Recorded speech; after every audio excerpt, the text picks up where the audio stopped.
जब हम पतिव्रता पद पर पहुंच जाएंगे, जिस पति को अपनी पत्नी पर शंका हो जाती है तो वो उनमें फिर प्रेम नहीं रहता, और जो पतिव्रता स्त्री है उसका पति अपने सामर्थ्य के अनुसार उसकी पूरी सुरक्षा करता है, पूरी सुविधाएं देने की चेष्टा करता है। ठीक इसी प्रकार हम आत्माएं,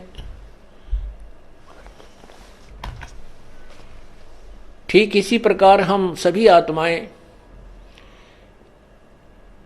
उस एक ही परमात्मा की हैं, वो हमारा पति है, सबका मालिक है। पति मीन मालिक, स्वामी, वो हमारा पति है। और हम जब तक उसमें पतिव्रता की तरह आस्था नहीं बनाएंगे तब तक वो हमारी मदद, हमारी सहायता नहीं पूरी नहीं करेगा। जब हम पतिव्रता की तरह उसके, एक पतिव्रता का अर्थ है कि जैसे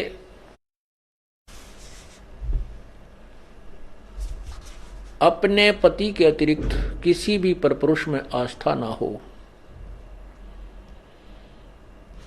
चाहे कोई कितना ही खूबसूरत हो, कितना ही धनी हो, चाहे वो कितना ही चटक मटक हो, हमारे मन में दोष नहीं आना चाहिए। और एक अपने पति पर हमने श्रद्धा रखनी चाहिए, उसमें आस्था रखनी चाहिए, तो हम पतिव्रता। पतिव्रता का अर्थ ये भी नहीं होता कि पति के अतिरिक्त सबका अनादर करे, किसी का अनादर नहीं करना। जैसे जेठ जेठानी घर में होते हैं, जेठ है, जेठानी है, देवर देवरानी है, ननंद है छोटी बड़ी, सास ससुर हैं, इन सबको यथोचित सत्कार देना पतिव्रता का प्रथम कर्तव्य है। लेकिन जो समर्पण अपने पति में होता है वो किसी में नहीं हो सकता, नहीं होना चाहिए, तो हम पतिव्रता हैं। तो उस ऐसे ही जब हम कबीर परमेश्वर के चरणों में आते हैं, हमें ज्ञान होता है, तो हम अपने परमेश्वर के अतिरिक्त किसी के से अपनी मनोकामना पूर्णा की तरफ सपने में भी नहीं सोचेंगे, तो हम पतिव्रता है। ठीक है, हमारे कोई जैसे ब्रह्मा विष्णु महेश, देवता ऋषिजन संतजन कोई भी हैं, आदरणीय हैं, लेकिन पूजनीय नहीं है।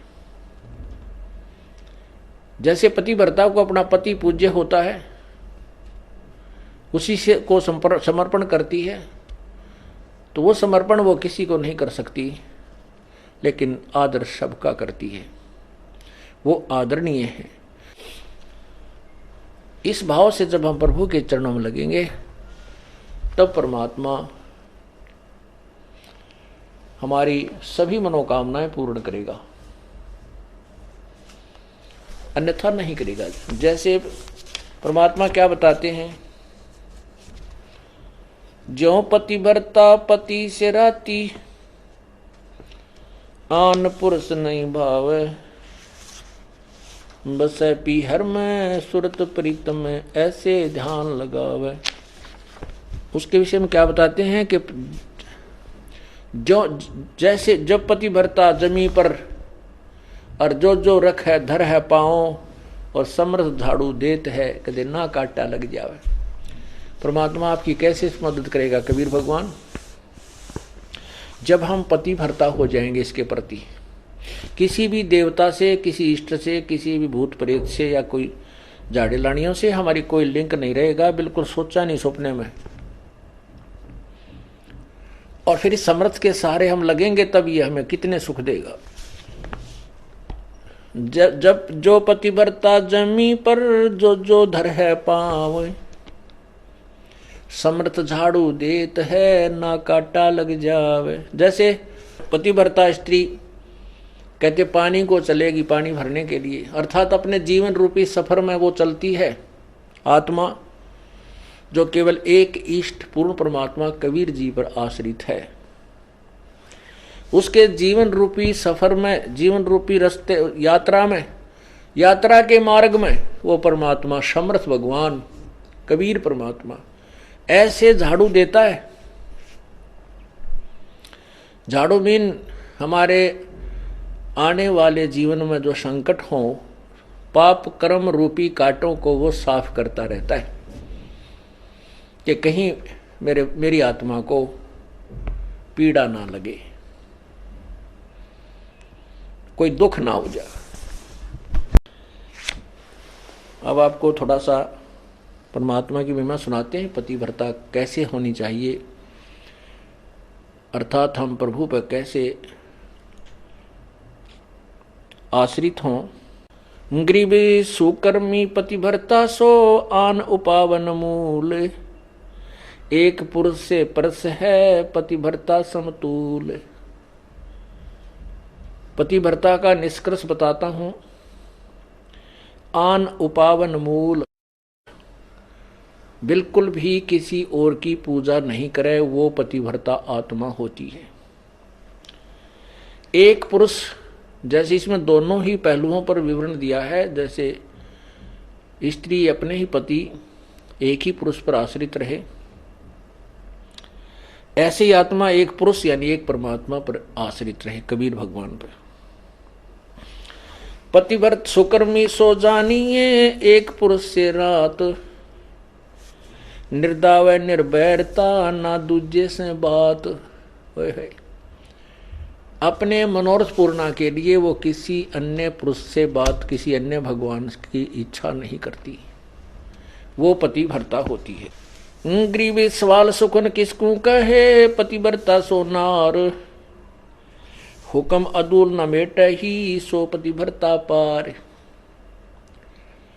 देखो कितनी गहराई से बता रहे हैं, केवल यही एक लक्षण नहीं है पतिव्रता का।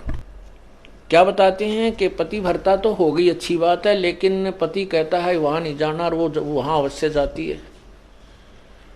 पति कहता है ये काम नहीं करना और उसको करती है, तो वो भी पूर्ण पतिव्रता नहीं है। इसमें यही समझाना चाहे, जैसे हम संत आपको आदेश देता है गुरुदेव के बेटा चोरी नहीं करना, बीड़ी नहीं पीना, मांस नहीं खाना, सिनेमा नहीं देखना, ब्याज नहीं लेना, और आप वैसे तो कबीर परमात्मा के अतिरिक्त किसी को नहीं मान रहे हो और ये मर्यादा पालन कर नहीं रहे, तो भी आप पार नहीं हो। क्या बताते हैं, सवाल सुखन किसको कहे, पतिव्रता सो नार, हुक्म अदूल न मेट ही सो पतिव्रता पार। आदेश की उल्लंघना नहीं करती है वो पतिव्रता ही पार होगी, वही आत्मा पार होगी। गुरु वचन निश्चय कर मन, पूरे गुरु की सेवा ठान।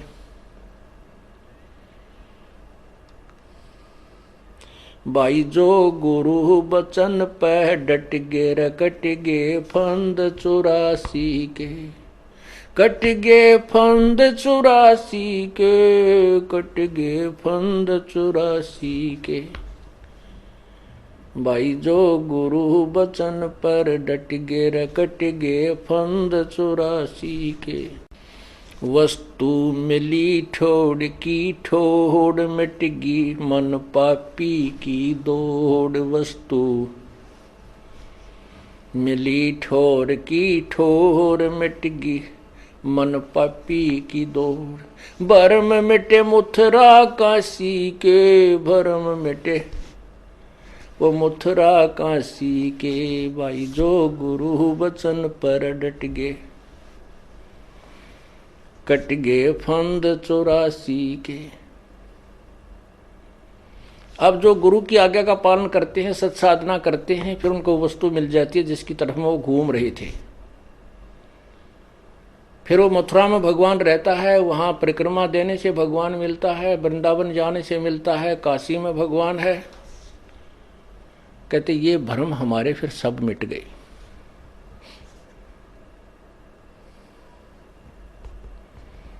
उसी के ऊपर यहां कहा है, घर आंगन एक सारे है, वचन उल्लंघना होई। घर आंगन एक सार समझे। पतिव्रता अपने घर में रहे चाहे बाहर रहे, उसके आव भाव, उसका चलना बैठना उठना बोलना, ऐसा ही रहे जैसे वो घर में रहती है, बाहर भी एक जैसा ही व्यवहार करे और वचन उल्लंघन ना करे। घर आंगन एक सारे है, वचन उल्लंघन ना होई, आन खसम से ओलने पतिव्रता है सोई। आन खसम यानी और अन्य पति नहीं बनावे, उससे ओलना माने आड रखे, पतिव्रता है सोई। आन खसम से हंसत है वो चंडी चोर चुड़ैल, जिनसे क्या घर बासे है, घर में बसे घुड़ैल। अब क्या बताते हैं परमात्मा के, जैसे कोई पतिव्रता स्त्री दूसरे पुरुष के साथ मजाक करती रहती है,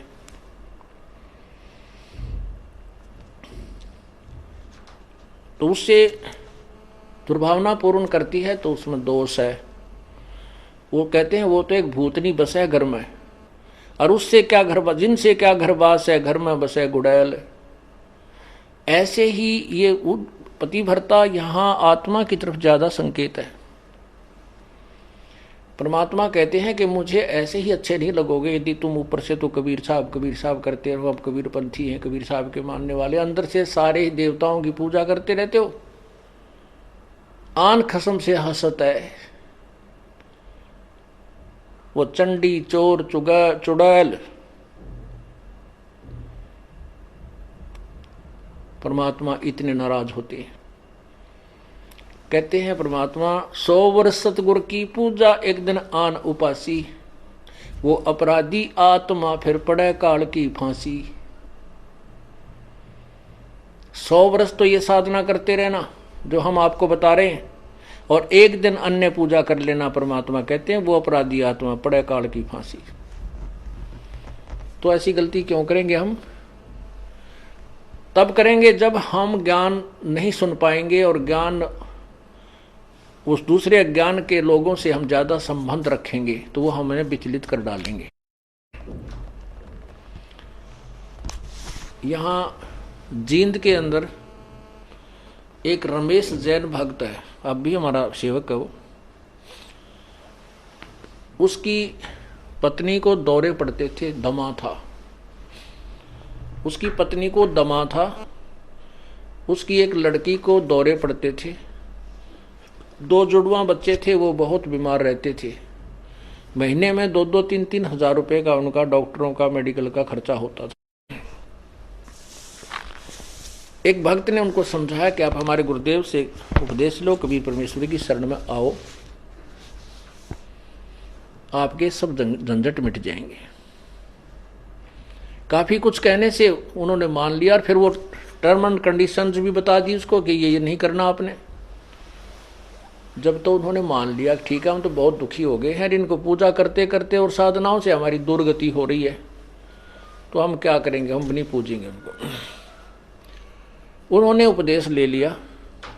उपदेश लेने के बाद उस बहन के 2-3-4 महीने तक कोई दमा नहीं, लड़की के दौरे पड़ा करते, उसका कोई दौरा नहीं, बच्चे स्वस्थ हो गए। वो तो इतनी खुशी मनाई, ओहो हे भगवान, भगवान मिल गए हमें तो। परमात्मा कहते हैं पर्वत पर्वत में फिरा,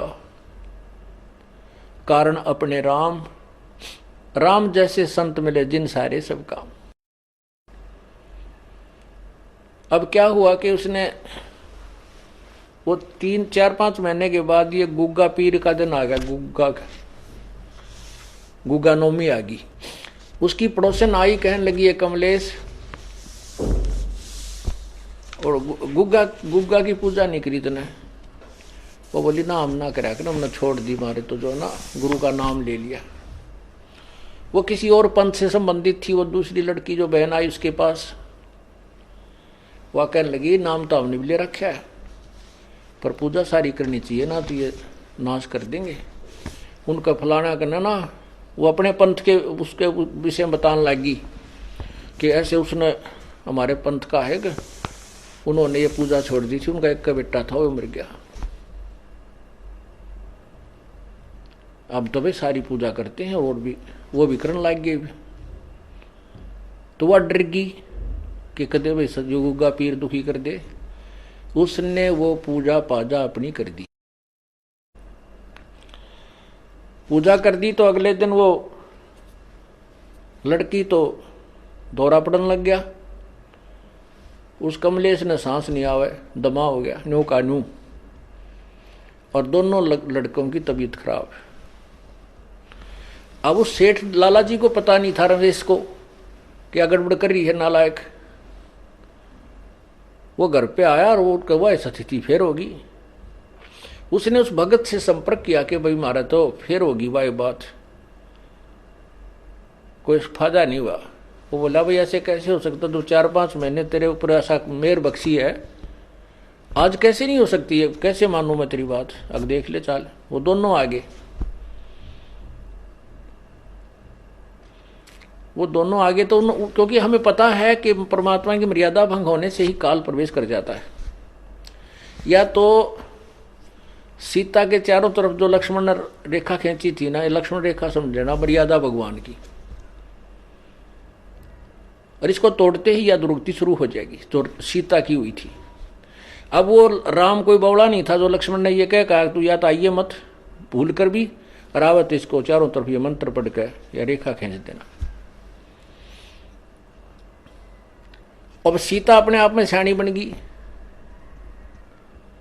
जब रावण आया एक साधु का भेष बनाकर भिक्षा मांगने लगा, तो सीता ने कहा कि आ जाओ महात्मा जी, ले जाओ भिक्षा ले जाओ। अब जो ही वो निकट आया उस रेखा के, तो उसमें लपट निकली, रावण 10 कदम दूर खड़ा हो गया। तो उसने कहा कि माई भिक्षा देनी है तो बाहर आकर दो, नहीं तो हम नाराज हो जाएंगे, ये कर देंगे। इसमें तुमने पता नहीं क्या मंत्र पढ़ रखा, ये मुझे आगे नहीं आने दे रही।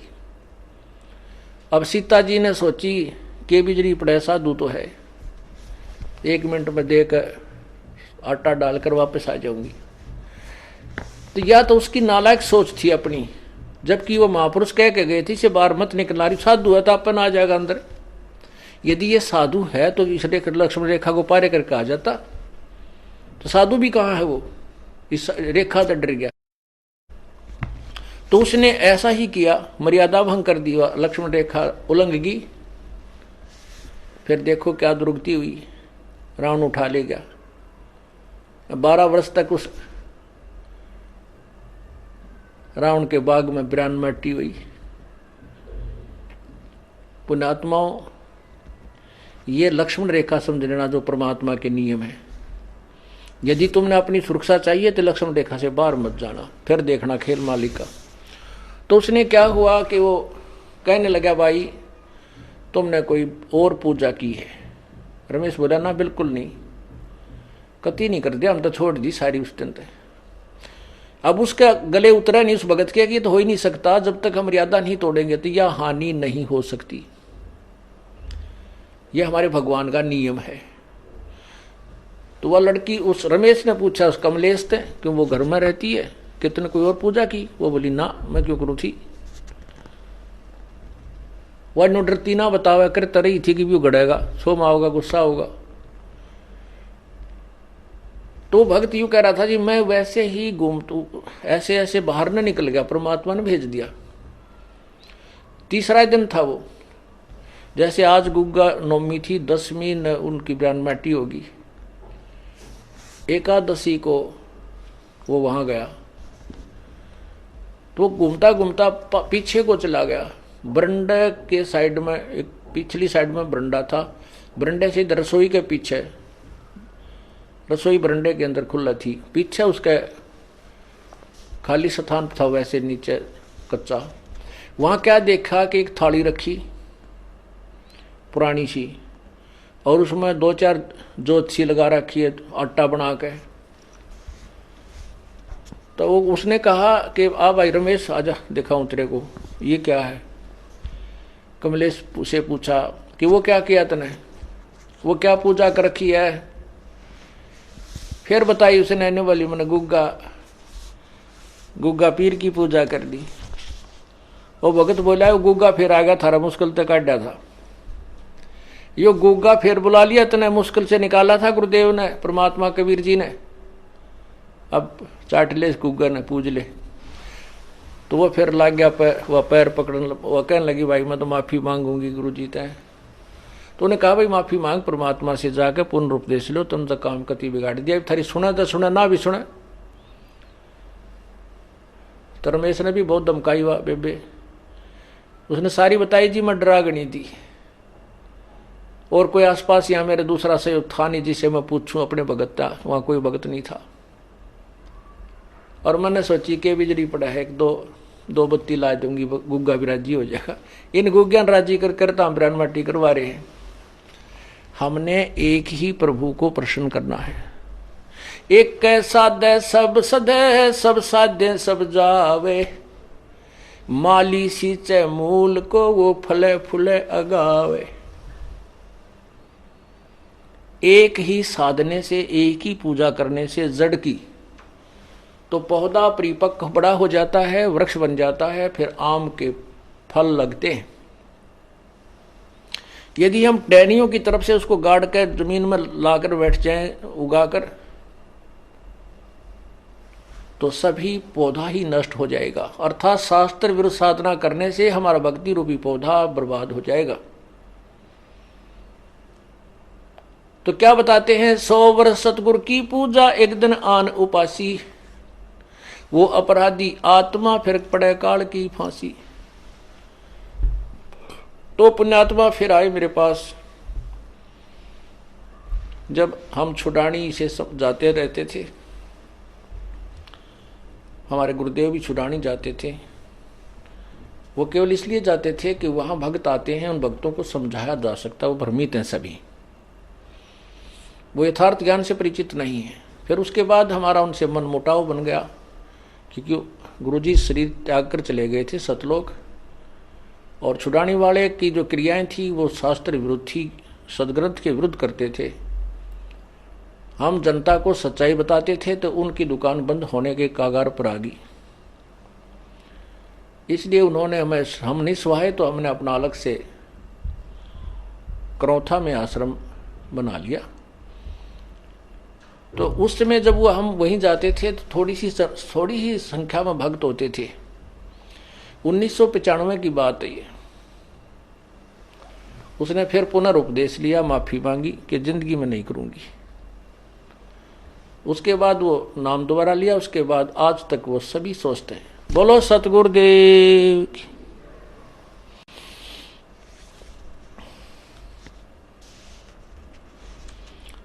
तो ऐसे हमें पतिव्रता होना है अपने कबीर परमात्मा के प्रति।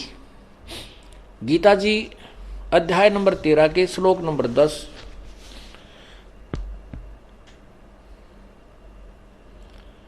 में भी यही प्रमाण है।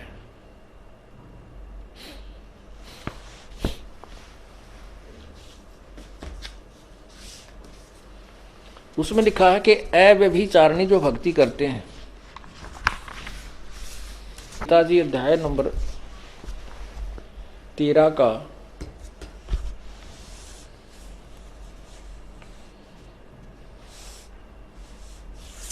अध्याय नंबर 13 और ये मंत्र नंबर 10, श्लोक नंबर 10, अव्यभिचारिणी भक्ति, भक्ति अव्यभिचारिणी। मुझको मई माने मेरी होती है। मुझ ये ब्रह्म कह रहा है कि मुझको अनन्य योग द्वारा अव्यभिचारिणी भक्ति तथा एकांत और शुद्ध देश में रहने का स्वभाव, विषाक्त मनुष्यों के विषाक्त समुदाय में प्रेम न होना, ऐसे 13 में लिखा, 11 में है,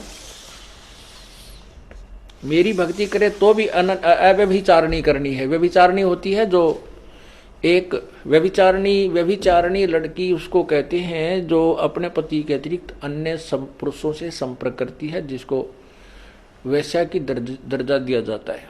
तो यहाँ कहते हैं अव्यभिचारिणी भक्ति द्वारा मेरी भक्ति करे। और फिर तत्व ज्ञान के द्वारा, जो कि जब हम ब्रह्म की साधना किया करते हैं तो भी हमने उस पर आश्रित रहना पड़ता है। और फिर ऐसे ही सिमिलरली हम पूर्ण परमात्मा की जिस भी इष्ट की हम साधना करते हैं उसके प्रति हमें ऐसी श्रद्धा रखेंगे तो ही वो हमें लाभ देता है, कोई भी हुआ चाहिए। तो यहां क्या बता रहा है कि आगे देखो 11वें में कहा कि अध्यात्म ज्ञान में नित्य सतित तत्व ज्ञानार्थ, तत्व ज्ञान के अर्थ रूप परमात्मा को ही देखना, यह सब ज्ञान है, और जो इससे विपरीत है वह अज्ञान है, ऐसा कहा है।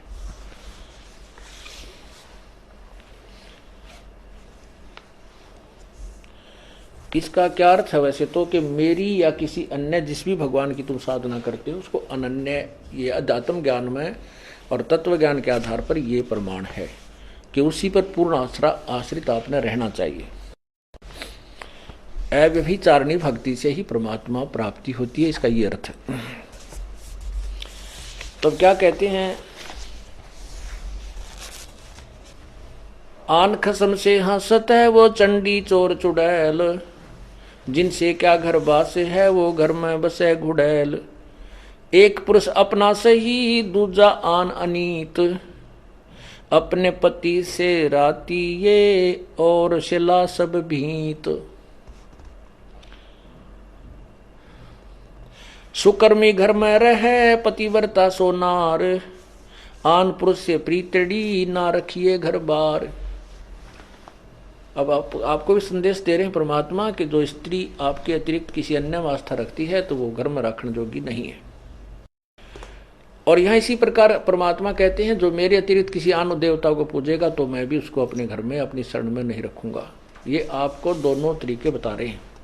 अब क्या बताते हैं, जो पतिव्रता हो जाती है, सत्साधना करते हैं, पतिव्रता सुनी नहीं, कहते हैं फिर वो सुनी नहीं है, उसका रखवाला परमात्मा भगवान है।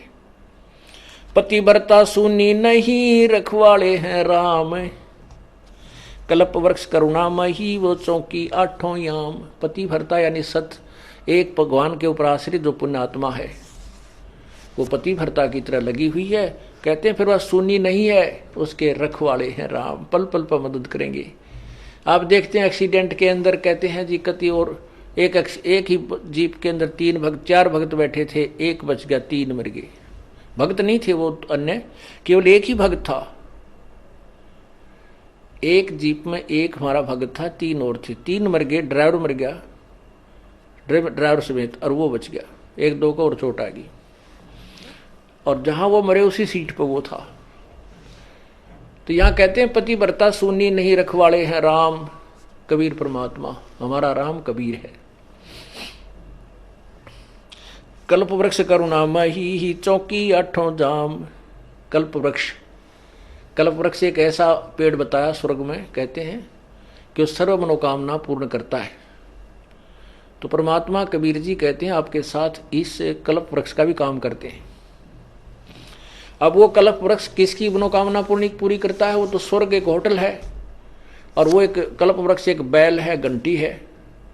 अब जो उस कल्प वृक्ष के पास जाकर जो मांगता है उसी समय उसके सामने वही आहार आ जाता है, तो उसकी कमाई से ही जाता है। और यहां आपको परमात्मा अपने कोटे से भी देगा, कबीर परमात्मा। पतिव्रता सुनी नहीं रखवाले हैं राम, कल्प वृक्ष करुणामयी चौकी आठों जाम। पतिव्रता पानी चली पन ही नाही पाए, वस्त्र अंग विनंग है वो आप देत उड़ाए। पतिव्रता पानी चली यानी सत्ता, जो पतिव्रता यानी परमात्मा की जो वो प्यारी आत्मा अनन्य मन से भक्ति कर रही है अपने एक इष्ट की, वो अपने जीवन किसी भी कार्यवश जाती है और उसके पास कोई असुविधा है तो तुरंत पूरी कर देता है। ऐसे बहुत से भक्त बहन भाइयां बेटियां हमें मिलती हैं, भक्त कहते हैं जी हमारे यहाँ आश्रम में आने के लिए किराया नहीं था, और 3 दिन से यही जुगाड़ था कि 200 से 400 रुपये हो जाए, मिल जाए तो हम आश्रम में जाएं कहीं से भी, क्योंकि गरीब आदमी के साथ और ज़्यादा दिक्कत आ जाती है। कई बार ऐसी स्थिति परमात्मा पैदा भी कर देता है। उसका विश्वास दृढ़ करने के लिए। फिर कहने लगी हमने तो भगवान पे छोड़ दिए, परमात्मा आप बुलाओगे तो जरूर आना चाहते हैं। आत्मा रो के कह रही थी। कहने लगी अगले दिन चलना था, उसी दिन सुबह चलने की तो कोई बात रही है को ना, किराए की व्यवस्था नहीं हुई। तो ऐसे में स्लैब, वो जो पेंडी सी थी होती है, स्लैब होती है घर में अलमारी की ताक से, उसमें कागज बिछा रखे थे पेपर अखबार के, वैसे उठाई नो और उसको तकरीबन दूसरे तीसरे दिन में रोज साफ करा करती। जिस दिन से यातना शुरू हुई उस दिन भी साफ करे थे वह।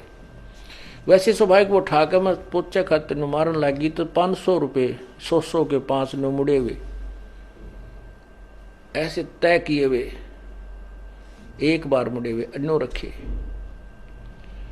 मत गदगद होगी। बच्चों को लिया, सास जब चल पड़ी। आश्रम में 3 दिन के बाद गई, जो मैंने अपने पति से पूछा कि आप फोन पे वो मिलिट्री में सर्विस करते कि क्या आप ये, मतलब उससे फिर मैंने पूछा कि ऐसे ऐसे बात से स्थिति हुई हमारे पास, या यू मन जो है विचलित करने की चेष्टा करता है। मन में न्यू आवा कदे वो डर गया हो, मेरा ध्यान ना रहा हो, कदे कागजा में उलझ रहे हो, मैं रोज साफ कर देती थी, अखबारों में उलझ पुलझ हो रही हो। उससे पूछा कि ऐसे ऐसे बड़ी मारी गेला, आपको याद हो आपने कुछ पैसे रखे थे? ने बोला मैं चोरनी कभी रखता है नहीं, सारी आपको देता हूँ। शराब में पीता ना, बीड़ी में पीता ना, घर का सामान में लाता ना। 5-10 दिन की छुट्टी गया था मैं तो रिश्तेदारियों में, या फिर वो नाम नहीं ले रखा था उसने, बाकी उस पुण्यात्मा को मना नहीं करता था। वो कहने लगा सचमुच 500 का नोट, 500 रुपये पाए 100 के। सब जगह मैंने अपनी सारी दृष्टि दौड़ा दी, कोई पैसा मेरे पास नहीं था। तो पुण्यात्माओं ये क्या कहना चाहते हैं? पतिव्रता पानी चले पन ही नहीं पाए। पतिव्रता जो पानी न चाली टूट गरीब, तो उसके पैरों में जूती भी नहीं है और वस्त्र भी अच्छे नहीं हैं। कहते हैं परमात्मा, कहने का भाव ये है कि अपने जीवन रूपी सफर में आप चल रहे हो, मालिक की शरण में आने के बाद और आपके साथ कोई व्यवस्था है तो वो आप पूरी कर दिया। पल में दे, कहते वस्त्र अंग विनंग है वो आप देत उढ़ाई, आप देत उढ़ाई। कैसे कोई आपको अव्यवस्था है, किसी चीज का अभाव है, तो वो परमात्मा आपकी तुरंत पूर्ण कर देगा। ऐसे और भी बहुत से वक्त बताते हैं, ऐसे ऐसे वो आदि चलन लग गया। जब 100 का नोट पाया, एक माई कह रही थी जी मैं पति तो नाम नहीं ले रहा, बाधा भी करता था। समागम आ गया करौथे आश्रम में, जब हम सत्संग करते थे तो मैंने अपने पति से कहा कि मैं सत्संग में जाऊंगी, मैंने 100 रुपये दे दे। ये 10 वर्ष पहले, 8-9 वर्ष पहले की बात है। वो कहने लगा मैं तेरे को चवन्नी नहीं दूं, और तो तीसरे दिन झोला ठावे और वहां चली जाती है। वो कहने लगी मैं कोई गलत जगह जाती हूँ, 60-65 साल की उम्र की बुढ़िया थी, और तेरे बेटे जान लग रहे वहां पर।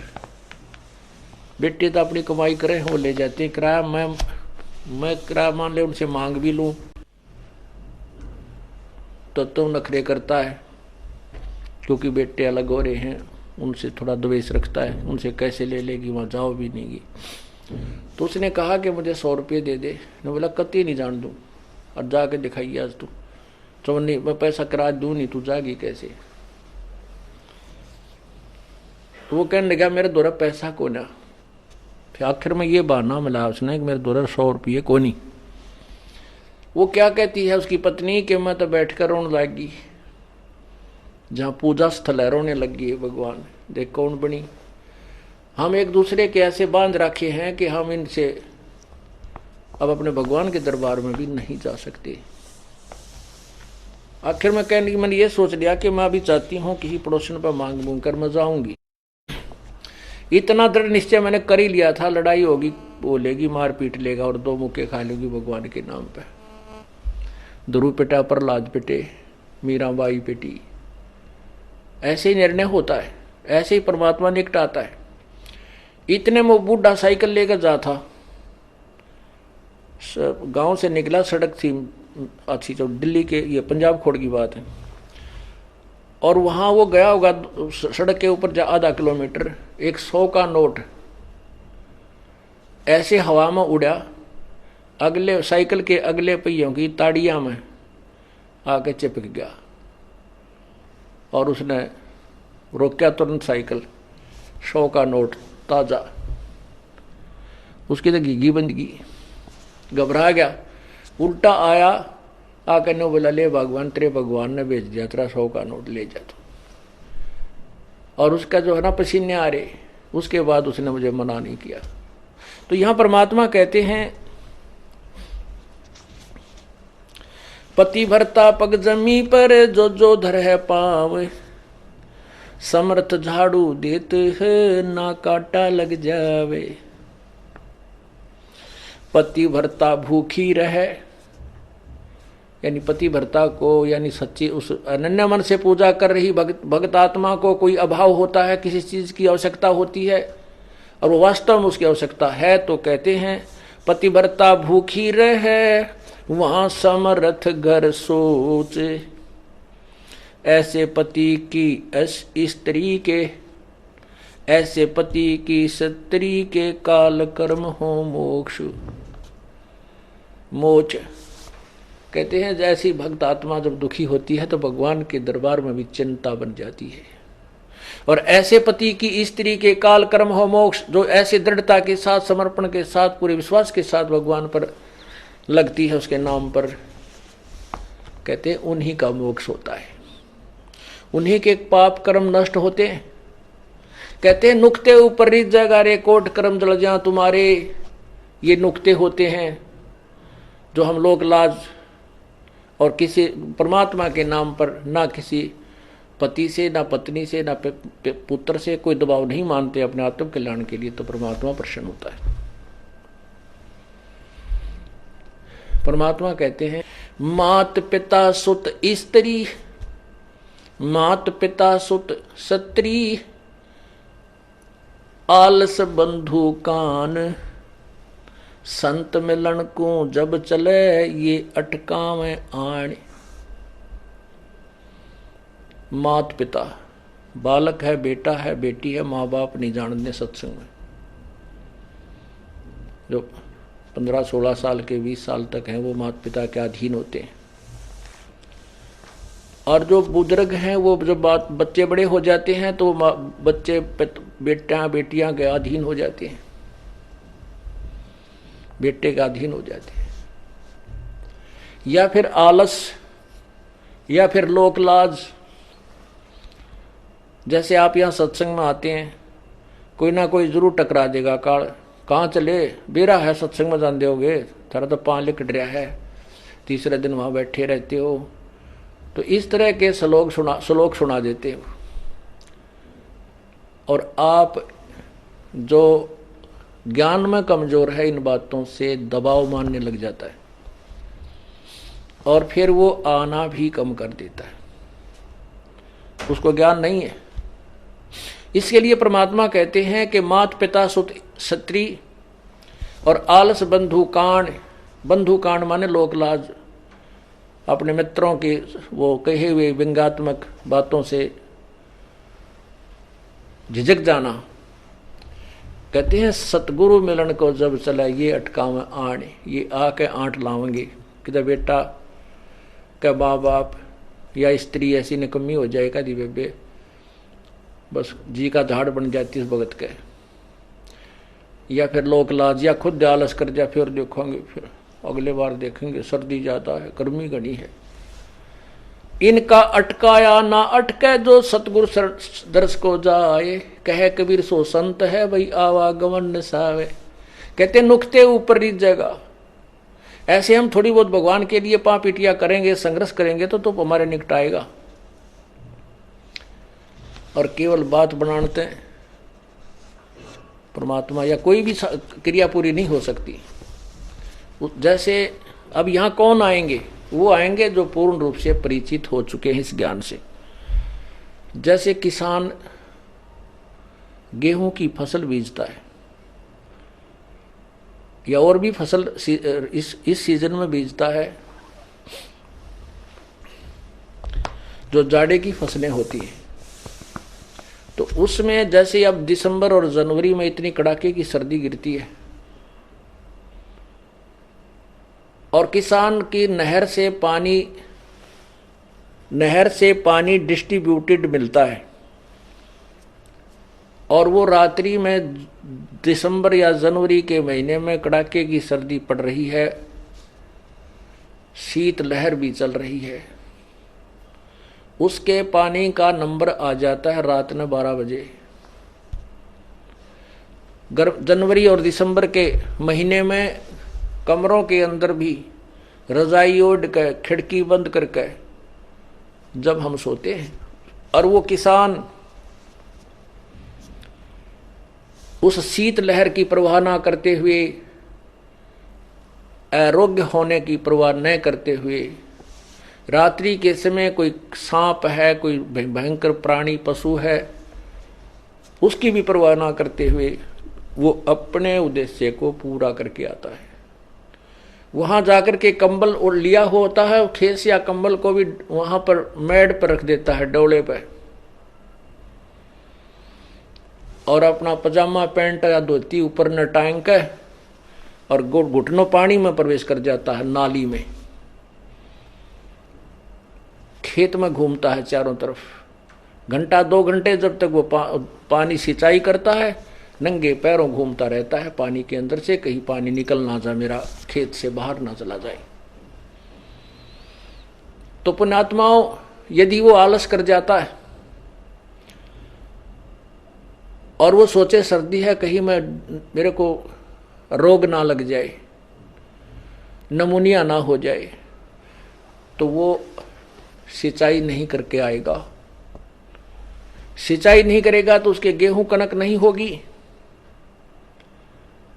और कनक नहीं होगी तो भूखा मरेगा, उसके बालक भूखे मरेंगे, फिर मांगता फिरेगा, मजदूरी करेगा, कोई चोनी भी ना देगा,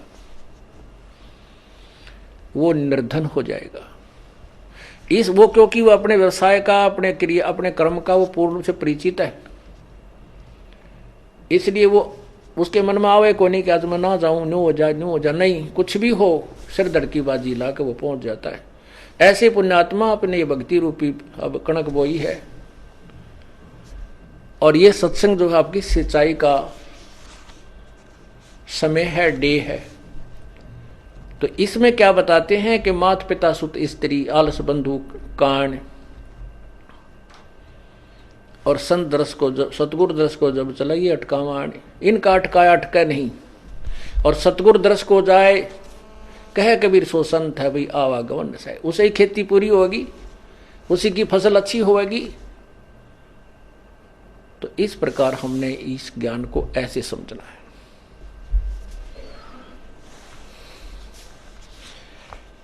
पति भरता बतियां करे, आन पुरुष मुख जोड़े, ओ साहेब भोतरे साथ है, वो पल में बैठे तोड़े।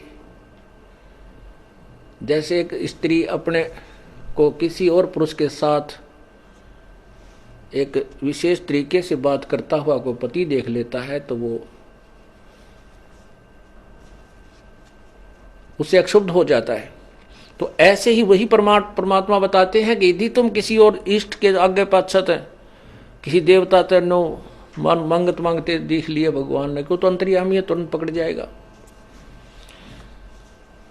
पति भरता बतियां करे, आन पुरुष मुख जोड़े, साहेब बहुत रिसात है, वो पल में बैठे तोड़े। परमात्मा बहुत नाराज हो जाता है, गुस्सा हो जाता है, और ऐसे हम किसी इष्ट अन्य इष्ट से को याचना करते हैं आगे पाछे थे, तो आपका कनेक्शन कट जाता है, पल में तोड़ देता है। वो तो अंतर्यामी है, उसका आगे छुपा ही नहीं, अंतर्यामी है, उसका आगे छुपा ही नहीं सकते हम कुछ भी।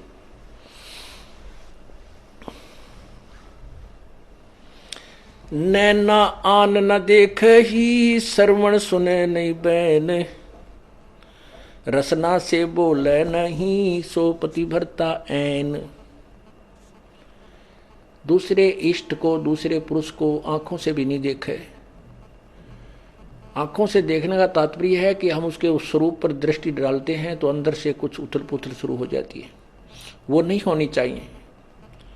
यानी हम किसी से कोई बात सुनते हैं, वो वहाँ गया था, उस माता धोकन गया था, उनका ये लाभ हो गया, और वह माता धोकन जाने वाला का नाश हुआ पड़ा, वो दिखा दूँ। उसको पिछले पुण्य की कमाई से कुछ मिल रहा है तो लगता है जैसे मैं वो धोकने गया हूँ उसी से मुझे लाभ हो गया। नहीं, ये ज्ञान आधार नहीं है, धूल में लठ लग रहा है।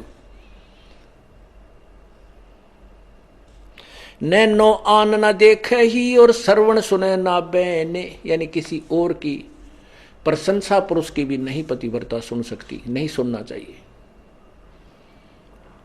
यानी दूसरे भगवानों के भी हमने प्रशंसा भी नहीं सुननी हमें, क्योंकि पहले तो हमें ज्ञान हो जाएगा नहीं कितनी समर्थता था, हम सुनेंगे भी तो भी अनसुनी हो जाएगी, पता लग जाएगा छोड़ बेरा हाजी से ये भगवान है कहाँ तक के। अपने पिए के पलंग दर रह जमी से लागे, सोपी की से जहाँ चढ़े है जिनके मोटे भाग। अपने पति के पलंग के सहारे बैठी रहे, अर्थात कहने का भाव ये है कि द्वार धनी के पड़ा रहे धक्के धनी के खा, 100 काल जगजोल ही पर द्वार छोड़ ना जा।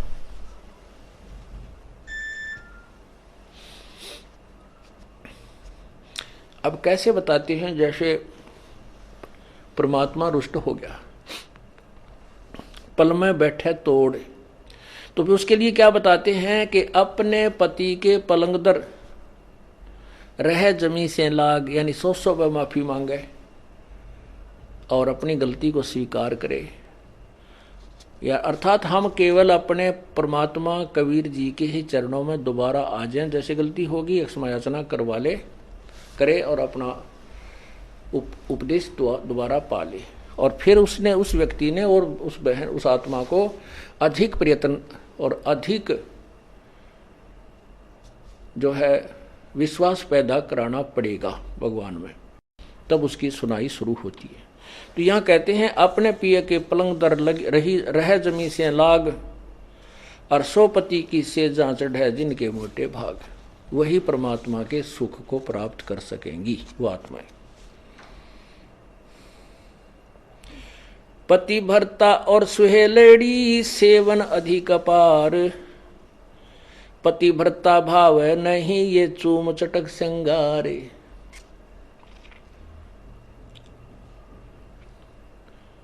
पुण्यात्माओं, इसमें दोनों ही हमें आदेश दे रहा है परमात्मा, दोनों ही निर्देश हैं। अपने साधारण जीवन में और इस भक्ति जीवन में हमने कैसे जीना है। पति भरता और स्वेलड़ी सेवन अधिक अपार, वो अधिक से अधिक जो पुण्यात्मा है, पति भरता यानी एक इष्ट पर आश्रित पर पुण्यात्माएं हैं, वो अधिक से अधिक सेवन यानी पूजा करती हैं। और वो पतिव्रता भावनी चोम चटक श्रृंगार, पतिव्रता को किसी भी प्रकार के बाह्य आडंबर करने की आवश्यकता नहीं, अर्थात जैसे ये संत बन जाते हैं, कान पड़वा लिए, जटा रखा ली, माला 4 गाल ली, या कति मुंड मुंडा लिया, वस्त्र एक लंगोट बांध लिया, बाकी दो राख मसड़ ली। कहते हैं इन श्रृंगारों की परमात्मा को कति आवश्यकता नहीं, वो अंदर से जानता है ये कितना भगत है, और उसमें उतना ही प्रेम होता है प्रभु का। ऐसे ही हम अपनी बहन बेटियों से प्रार्थना करते रहते हैं कि हमने न तो ये मेहंदी वगैरह लगानी है, ना ये नाखूनों को लाल करना है, ना होठों को लाल करना है, ये नहीं चाहिए हमने। आप केवल अपने मांग में सिंदूर आदि लगा सकते हैं, जिससे ये एक प्रतीक है, ये शादीशुदा है या मैरिड है अनमैरिड, बस इतना। वो भी लगाना चाहें तो लगा सकते हैं, अन्यथा कोई आवश्यकता नहीं है। ये उनके लिए है जो नए नए आते हैं, उनको एकदम हर एक क्रिया से विपरीत होना पड़ता है, इसलिए वो थोड़े से घबरा जाते हैं। जब ज्ञान हो जाएगा फिर आपको यह शरीर मिट्टी नजर आओगा। इस मिट्टी के घड़े को कितना श्रृंगार है, कितना इसके ऊपर चित्र सुंदर लगा दे, देश में वस्तु जल नहीं है तो ये व्यर्थ है। और मीठा जीवनदाता जल यदि एक बूंदे से मटके में भी है, वही मटका हमें प्रिय है। ऐसे ही परमात्मा की भक्ति में हमने साधारण बन के रहना है। सदा अलौणी रहते हैं ये चंचल चुगल न चाल, चोरी धन नहीं खाते हैं मुसलावो कोई लाल। सदा अलौणी सी रहती है। अलौणी माने जैसे या वही हबावड़ी सी, ना डांड का दौड़ का, ना कोई श्रृंगार सिंगूर करती जनता। उन अन्य लोगों की जो भक्ति से विरुद्ध है, विपरीत सद्भक्ति नहीं कर रहे, उनको तो हम बावड़े से लगाएंगे। अलूने से, अलूने कहा ना अच्छा लूना तू है, बेसुरा सा पड़ा है। तो परमात्मा कहते हैं अकल अलूने दीखते ये सर्व अकल के मूल, हरदम रटे हरि नाम को ये झूले अनहद झूल। दुनिया ने तो हम बिना अकल के लगे अकल अलूने। अकल अलूने माने मूर्ख। तीसरे दिन सत्संग में जाते हैं, दान करते हैं, पाठ करवाते हैं, हाँ, तो हम उनको तो कति मूर्ख लगे हैं कि ये काम छोड़ कर जहाँ है इनका नाश होगा, टोटा आ जाएगा इनके। अरे बोले आदमियों, कहते हैं परमात्मा कहते हैं चढ़ी चौंच भर लेगी नदी ने घट्यो नीर, दान दिए धन नहीं घटे कहते साहिब कभी। अब दान कौन करेगा? अब हम अकल उन्होंने दिखते हैं, अकल उन्होंने दिखते ये सर्व अकल के मूल। हम तो बौड़े से लागा है जनसाधारण समाज ने, लेकिन ये संत जो इस तरह लग रहे हैं, ये सर्व अकल के मूल, इनके अंदर सारे ज्ञान की जड़ इन्हें प्राप्त हो चुकी है। ये सतभक्ति पर लग गए हैं, बुराई छोड़ दी है, तो ये तो सर्व ज्ञान के मूल इनके पास है। अब दान करने से हानि नहीं होती, ये उन्हीं को लगता है जो इस क्रिया से परिचित नहीं है। जैसे एक किसान खेत में गेहूं बोया था, गेहूं का बीज बीज रहा था, तो वो क्या करते हैं, एक थैला होता है, उस थैले को काख में टांगते हैं ऐसे टेढ़ा, और उसमें से मुट्ठी भर के और बैलों के पीछे, हल्के पीछे बैलों से हल जोड़ के पीछे एक पाइप सी लगाते हैं। वो पाइप कीप की तरह होती है, ऊपर से ऐसे खुला सा मुंह, नीचे से पतली सी, तो उसमें से गेहूं डालते हैं ऊपर, मुट्ठी भर भर के थोड़े थोड़े दाने छोड़ता रहता है और हल चलता रहता है। वो गेहूं बो रहा था, बीज रहा था, गेहूं बीज रहा था। एक दिल्ली के रहने वाला, उसकी नौकरी लगी रूरल क्षेत्र में, देहाती क्षेत्र में, और वो पहली बार उस गांव में गया अपनी सेवार्थ। तो उस दिल्ली के बाबूजी ने कभी ये नहीं देखा था, उसको ये मालूम नहीं था कि ये गेहूं बोए कुकर है। उसने तो अपने उसमें ठेकों में, अपने जो उनमें जो बुखारियों के अंदर गेहूं देखे थे, जो मोल लाकर डाल दिया करते और आटा पीस कर रोटी बना लिया करते, खा लिया करते। वो 30 साल का हो गया था, 25 साल का, तो उसने यही नहीं पता था गेहूं कैसे प्रोडक्ट होता है, कैसे ये बीजा जाता है, गेहूं कैसे बनता है। तो उस व्यक्ति ने जब देखा कि गेहूं को एक व्यक्ति उस पाइप का महक है और उसमें डालता जा रहा है मिट्टी में,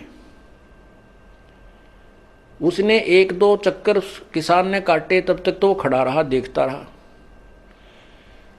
फिर उस किसान ने क्या किया कि वो गेहूं जो अलग रखे हुए थे एक बोरी में, उसमें से फिर थैला ठोका जो काख में टांग रखा था और फिर चल पड़ा।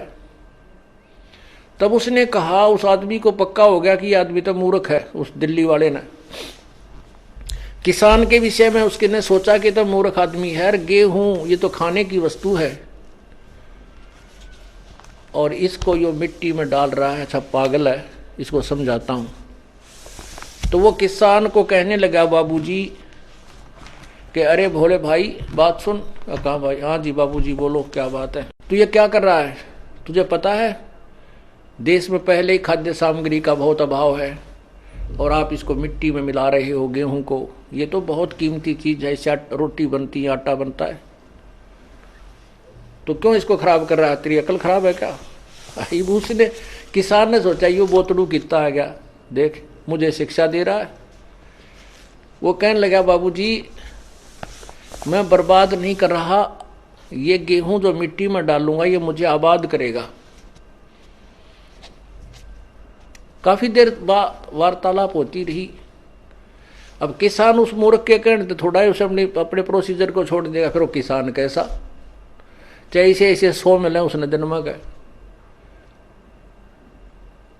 तो उसको समझाया कि ये आज जो मैं गेहूं इस मिट्टी में डाल रहा हूं, 1 एकड़ जमीन में 40 किलो बीज डालूंगा और ये 50-60 मन हो जाएंगे, 60-65 मन होंगे। आज मैं सिर पे रख कर लाया हूं इस बीज को,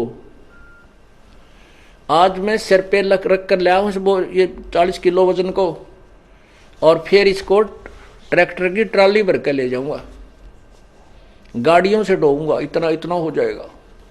लेकिन उसके हलक में नहीं उतर रही बात, उसके गले नहीं उतरी बाबूजी के कि देख कोई बात करता है, ये मेरे सामने मिट्टी में डाल रहा है, ये कैसे हो सकता है। फिर उसने बताया कि तुम आइए अप्रैल में, बैसाख में आना, फिर देखना चैत बैसाख में। उसके तो वो फिर पहुंच गया। उसने जाकर देखा कि वो खेती हरी, वो तो जो ना उसने तो उसको घास समझा था कि घास से भरा हुआ है पूरा एकड़। तो उसने फिर समझाया कि देखो मैंने एक दाना डाला, एक दाने का गुच्छा बन गया, 4-5 पौधे बने और प्रत्येक पौधे में बाली लगी है और एक बाली में 50-60 गेहूं हैं। उसने ऐसे मसल के दिखाया। तब उस बाबूजी की संतुष्टि हुई। पुण्यात्माओं, ऐसे ही आज आप जो ये किसान हो गए हो इस भक्ति रूपी मार्ग के, या खेती आप बो चुके हो और उनके कहने से आप नहीं मान सकते, वो हमें मूर्ख कहेंगे, हमें वो अनजान दिखाई देंगे। कहते हैं परमात्मा कहते हैं अकल अलूणे दिखते ये सर्व अकल के मूल। वो किसान उसने अकल अलूना दिखा था, लेकिन वो पूर्ण सर्व अकल का मूल था, उसको पूर्ण ज्ञान था ये कि इसके बिना गुजारा नहीं हो सकता। आज जो आप किस किराया भी देते हो यहां से वहां तक आने और जाने का, ये आप जनसाधारण को बर्बाद होता दिखा है, लेकिन आपको ये आबाद करेगा वो किसान वाला गेहूं ही समझो जो मिट्टी में डाला जा रहा है। और यहां आकर के आप दान पुण्य करते हो, ये भी आपका बीज है और यही आपको आबाद करेगा। धर्म तो धसका नहीं धसके तीनों लोक, और खैर आए तुम्हें खैर है कीजे आत्म भोग। धर्म बिना धापे नहीं ये प्राणी प्रपंच, आस बिरानी क्यों रत्न दिया हो तो संच। एक तो इंसान है गाड़ियों में चलता है, मोटर कार ले रखी है, एक इंसान है हेलीकॉप्टर लिए फिर रहा है, एक इंसान है जनसाधारण है, वो अपनी बढ़िया मकान बनाकर रोटी गुजारा कर रहा है, ठीक है। एक इंसान है कि कागज चुगता फिर रहा है, फटे पुराने कपड़े हैं। एक इंसान से दियो भाई, दिए बाबा, दिए बाबा। अब बाबा कितना देगा? 10 पीछे दिखाओ बाबा। परमात्मा कहते हैं कि देते को हर देते है जहां तहां से आन, और नहीं दिया वो मांगते फिर परमात्मा सुने नहीं कान।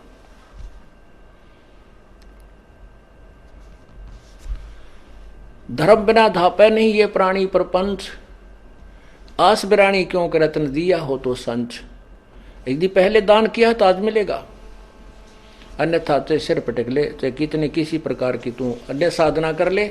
हाँ, ये मान लीजिए तेरे भाग्य में नहीं है, पूर्व दान नहीं कर पाया, तो अब आपको तरीका बताया जा रहा है, ऐसे कीजिए। प्रमाण है कि जैसे द्रौपदी ने उसी जन्म में एक अंधे महात्मा को एक बिल्हाता अर्थात 8-9 इंच का एक कपड़ा लंगोट टाइप कोपीन टाइप बना के पाड़ के दिया था। यानी वैसे तो उसने लगभग सारी साड़ी पाड़ के डाल दी थी नदी में। अंधा महात्मा था, हाथ नहीं लग गया, वह एक लकड़ी के लपेट के उसके हाथ के लगा दिया। अर्थात उस इतने के कपड़े का दान का इसी जन्म में भी परमात्मा ने उसको लाभ दे दिया, क्योंकि वो सुपात्र को दान किया गया था। वो परमात्मा कहता है कि जो जन मेरी शरण है ताका हूं मैं दास, गेल गेल ला गया फिरूं जब तक धरती आकाश।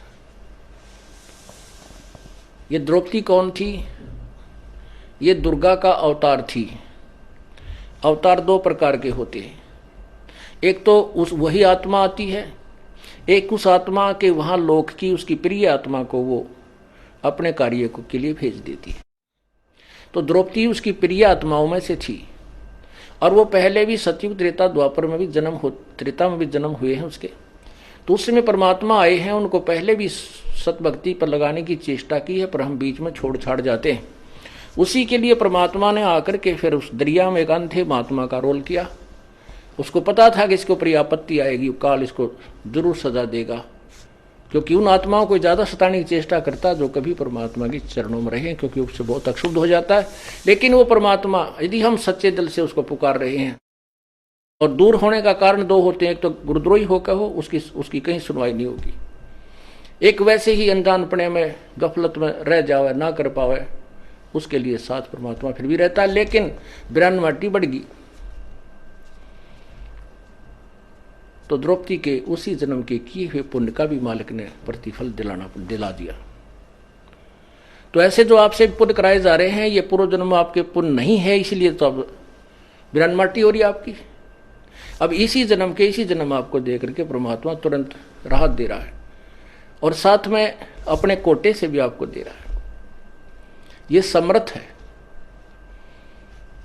ये पूर्ण परमात्मा है। तो क्या बताते हैं, ग्रीव सदा अलोनी रहते हैं वो चंचल चुगल चाल। सच्ची आत्मा जो पुण्य आत्मा होती हैं वो, अर्थात वो पतिव्रता आत्मा, और चोरी धन नहीं खाते हैं मुसला वो जो एक लाल। जो सच्चा भक्त होता है उसके घर में कोई चोरी करके न, पति या बेटा या कोई बेटी कोई भी ऐसा धन लिया वो कभी स्वीकार नहीं करती, फेंक देती है कि ले जाए इसने आता, नाश हो जाएगा अपने घर का, भक्ति बिगड़ जाएगी।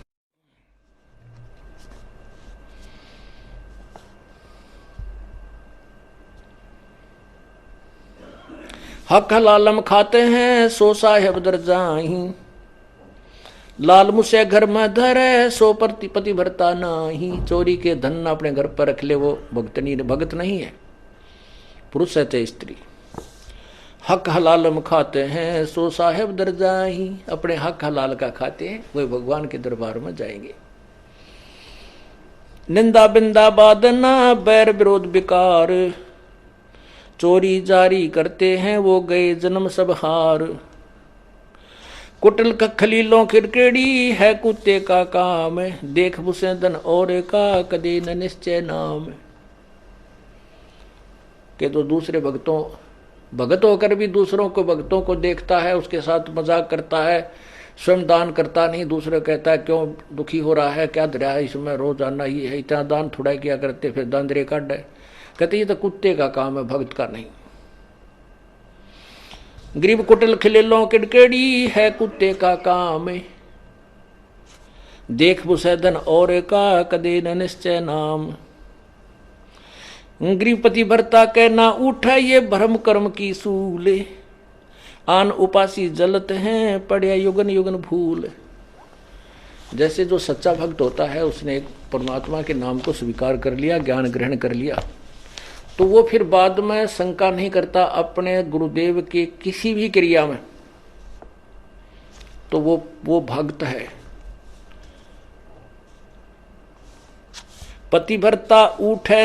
पतिभरता के ना उठे ये भरम कर्म की सूल, यानी उसके अंदर ये कांटा सा नहीं चुभता कि ऐसा नहीं करना चाहिए था, गुरुजी ने ऐसा कैसे कह दिया, ऐसा नहीं हो सकता, ये नहीं करना चाहिए था, ऐसा हो गया, फलान हो गया। कहते वो पतिव्रता यानी वो भक्त नहीं है।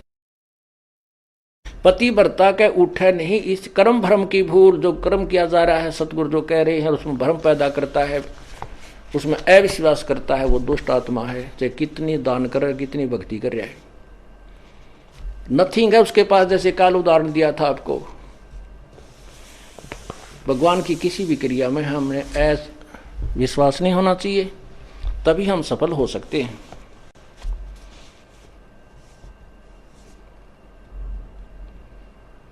अब जैसे परमात्मा ने लीला की थी,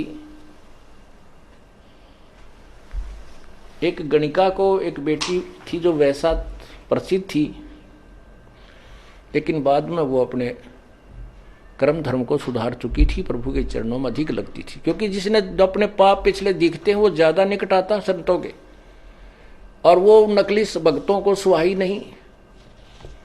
गुरु जी ऐसे नहीं करना चाहिए, गुरु जी ने यहाँ नहीं बिठानी चाहिए, वह लड़की बदनाम है, संगत बदनाम हो जाएगी, आश्रम बदनाम हो जाएगा, ऐसा नहीं करना चाहिए। तो ये शिक्षा जो हम देते हैं गुरु जी के, तो हम दुष्ट आत्मा हैं। संत की क्रिया को यदि हम समझ जाएं तो फिर हम मन संत हो गए, फिर यहाँ स्टूडेंट बनकर बैठने की क्या जरूरत है तुम्हारी। पुण्यात्माओं, जो भी आप बुद्धिमान ये हो जाओगे, नहीं हो तो धीरे धीरे परमात्मा बहुत झटके देगा, तो हम तभी वहां पार होंगे। कहते हैं कच्चा हीरा करच हो और नहीं सह घन भार, ऐसा यो मन हो रहा वहां लेखा ले दर करतार। हीरे को परखने की एक सिंपल एक विधि है, उसको ऐरन पर रख देते हैं, नीचे लोहे के प्लेट पर बहुत बड़ी भार है, एक मूसल सा होता है, और ऊपर से उसके घंट ठोकते हैं। यदि वो खरोंच हो जाती है उस हीरे के, तो वो कच्चा हीरा एक आनेगा नहीं, और वो जौका त्यों है, उसके निशान भी नहीं बनता है, तो वो पक्का हीरा है, उसी की कीमत है। तो यहाँ परमात्मा कहते हैं कि कच्चा हीरा कर्च होए, कच्चा भक्त फिसट जाएगा। ये क्या हो गया, ऐसा नहीं करना चाहिए था गुरु जी ने, ऐसा नहीं होना चाहिए था, वहां पर कैसे हो गया। अरे पशु, आज तक तूने ये सीखा इतने ज्ञान में। तो परमात्मा कहते हैं कच्चा हीरा कर्च हो नहीं सह घन भार घन मार, ऐसा यो मन हो रहा तो लेखा लेकर तार। पक्का हीरा बनोगे तो कीमत है, कच्चे की कितनी। और परमात्मा कहते शीश तुम्हारा जाएगा कर सतगुरु को दान, मेरा मेरी छोड़ दे यूं ही गयो मैदान। शीश तुम्हारा जाएगा, और सिर के साटे हरी मिले तो भी सस्ता जान। हम छोटी से नुकसान को रोने लग जाते हैं। जो परमात्मा लास्ट में कहते हैं जिस तरह सिर दे के भी भगवान मिलता हो, तुझे गुरु संत सदगुरु मिलता हो, तो इन्होंने सोच ले कुछ भी ना गया। क्योंकि कोट शीश तन दे लिए यमराजा की भेंट, और एक शीश देकर देख ले अपने सतगुरु जी की भेंट। कोट शीश तन दे लिए यमराजा की भेंट, ये तो धकेत ले है, और एक शीश देकर देख ले सतगुरु अपने की भेंट। भेंट होती सब इच्छा से देना, और फेंट है झटके में, कोई फटकारा मार के, कोई झटका दे के, कोई किसी प्रकार खत्म कर देना। कहते एक शीश दे, शीश कैसे देना है। सिर सौंप्या गुरुदेव को सफल होया यो शीश, नतानंद इस शीश पर आप बसे जगदीश। शीश कैसे देना है, गुरु जी की आज्ञा का पालन करना है। गुरु जी कहेंगे शराब मत पी, बीड़ी मत पी, मांस ना खा, चोरी मत कर, ठगी ना कर, और ये साधनाएं मत करना। तो हमने उनकी प्रत्येक आज्ञा का पालन करना चाहिए। हमने वो ऐसा लगे कि ये ठीक नहीं है तो वो गलत है, उसको नहीं। क्योंकि हमारी बुद्धि इतनी अच्छी होती तो हम पहले ही चले जाते भगवान के दरबार में, या धक्के खाते ना अंडते।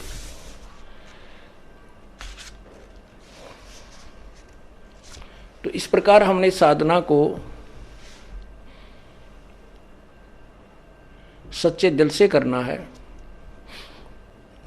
अब सिर कैसे सौंपना होता है। एक शिष्य के 4-5 शिष्य थे, एक गुरु के 4-5 शिष्य थे, आश्रम में ही रहते थे।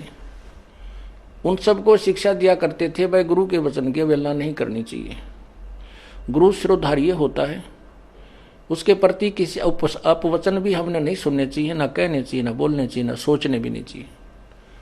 एक दिन गुरुदेव ने कहा कि भाई आ जाओ बच्चों, बैठो मेरे पास। पहले तो शिक्षा दी कि भाई गुरु परमात्मा से भी बढ़कर माना गया है और गुरु को भगवान समझकर ही उसकी आदेश का पालन और उसके साथ रहना होता है, जिससे हम सफल हो सकते हैं। क्योंकि यदि हमारे सामने गुरुजी भगवान आ जाए तो क्या हम उसके साथ दुर्व्यवहार कर सकते हैं? क्या हम उसकी आज्ञा का अवहेलना कर सकते हैं? नहीं जी, नहीं जी, नहीं, कभी नहीं कर सकते। अच्छा ठीक है। क्या हम गुरु भगवान को किसी ऐसी पीड़ा दे सकते हैं जो हमें, जो क्या दे सकते हो कोई पीड़ा? नहीं जी, भगवान की तरफ तेन हाथ भी ना कर जा।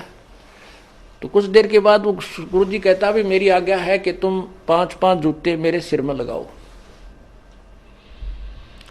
आप सभी 5-5 जूते निकालो अपने और मेरे सिर में मारो। अब सब स्तब्ध हो गए कि एक तरफ तो गुरु भगवान होता है, दूसरी तरफ उसकी आज्ञा का पालन, वो भी उल्लंघन। अगर नहीं मारेंगे तो हम। तब एक भक्त ने काफी देर के बाद अपना जूता निकाला और गुरुजी के चरणों के निकट जाकर के अपने सिर में 5 मारे। संत जी ने कहा बेटा डांडी मत मारे, तेरे सिर में नहीं कहा, मैंने मेरे सिर में कहा है। तब उसने कहा गुरुदेव ये दास का शीश भी तो आप ही का तो है, आपके शीश पे मार रहा हूं। तब उसको सीने से लगा लिया। धन्य है बेटा, बुद्धि भी चाहिए थोड़ी सी इस भक्ति मार्ग में। अकलबंद एक घना, बिना अकल क्या लख। तो ऐसे परमात्मा कहते सिर सौंपया गुरुदेव को, सफल हुआ यो शीश।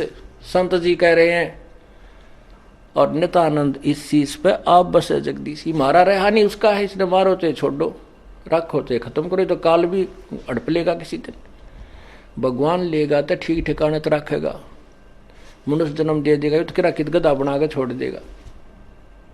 इसलिए हमने अपने परमपिता पर पूर्ण विश्वास रखना चाहिए। पतिव्रता के ना उठे ये ब्रह्म कर्म की सूल, आन उपासी जलत हैं या पड़ी जुगन जुगन भूल है। और उपासना करते हैं, ये युगा युगा की भूल पड़ी हुई है।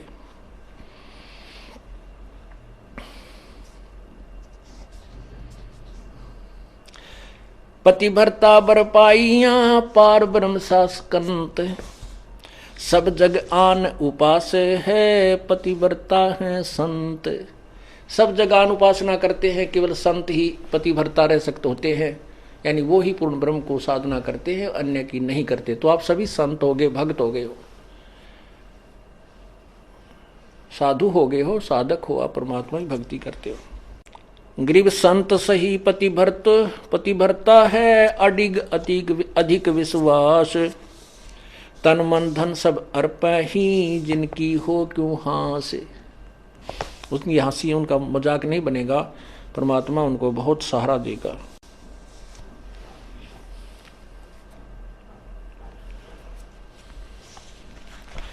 जो भी हो रहा है कहते अपने सिर पे नहीं ले। संत भक्त, मैंने उसको ऐसे कह दिया, उनका न्यू हो गया, मैंने उसको जोत बोलन की कह दी, उसका न्यू हो गया। नहीं, आप अपने सिर पे नहीं लेना, आपको भार बन जाएगा।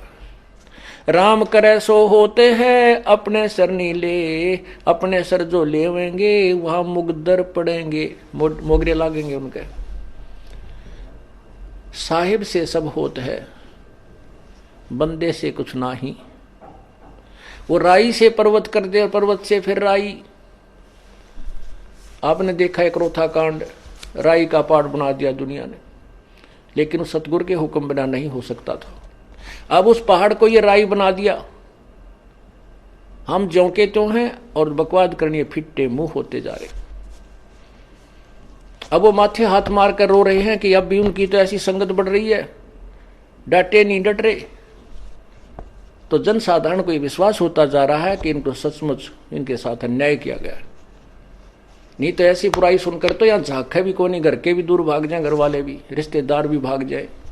और ये मेरे बच्चे उमंग उमंग कर आ रहे हैं, क्योंकि ये सत्य से परिचित हैं। इनको वो सुख दिया है जो धरती पर कोई दे नहीं सकता।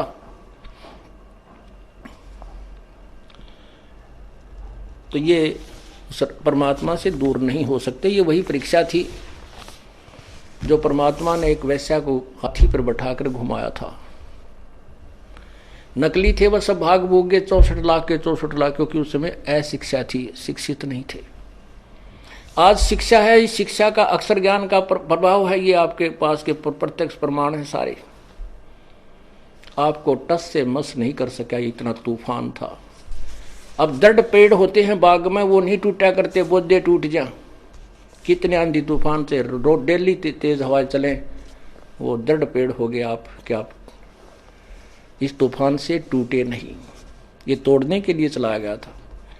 लेकिन जिसके परमात्मा कहते हैं बिरुआ, संत जी कहते हैं तुलसी बिरुआ बाग पर, तुलसी बिरुआ बाग में और सिंचत भी मुरझावे, राम भरोसा जो रहे वो पर्वत पर लहरावे। अब जैसे जो भगवान से दूर हैं वो तो कितने ही चौकसी रखो, उनका तो कभी ना कभी कड़च हो जाएंगे, पूरा परिवार का परिवार मर जाता है। और राम भरोसा जो रहे वो ऐसे स्थान, जटिल स्थानों पर, पेड़ पहाड़ों पर भी जहाँ पानी भी ना डटता, कहते वहाँ भी हरे भरे होकर लहरा रहे होते। राम भरोसा जो रहे वो पर्वत पर लहरावे। अर्थात आप भगवान पर विश्वास रखोगे तो आपको कठिन से कठिन आपत्तियों से भी आपका कोई कुछ नहीं बिगाड़ सकता। आप दूने फलो और फूलोगे। राम कहे सो होते हैं, अपने सिर नहीं ले, अपने सिर सो ले जो लेते हैं वहां मुगदर पड़ेंगे। रावण अपने सिर ले विभीषण ले ना कोई, 10 मस्तक रावण कटे वह लंकपति थे सोई। विभीषण को ज्ञान हो गया था, परमात्मा जब आए हुए थे मुनिंदर नाम से, उनको पूर्ण ज्ञान हो गया था। उन्होंने कभी अपने आप को अपने सिर पे नहीं लिया कि मैं कर रहा हूं। रावण ने अभिमान हो गया था कि मैंने साधना की, तपस्या की तो मुझे राज मिला। वो राज और 10 मस्तक रावण के कट्टे राज भी गया। और विभीषण ने तू ही कही भगवान आप ही आपका दास हूं, जो राखे तो ही रहेगा आपका बच्चा। उसको वो लंका का राज मिला। तो ऐसे पुण्यात्माओं हमने इस मार्ग को समझना है, परमात्मा विश्वास रखना है। बोलो सतगुरुदेव की जय।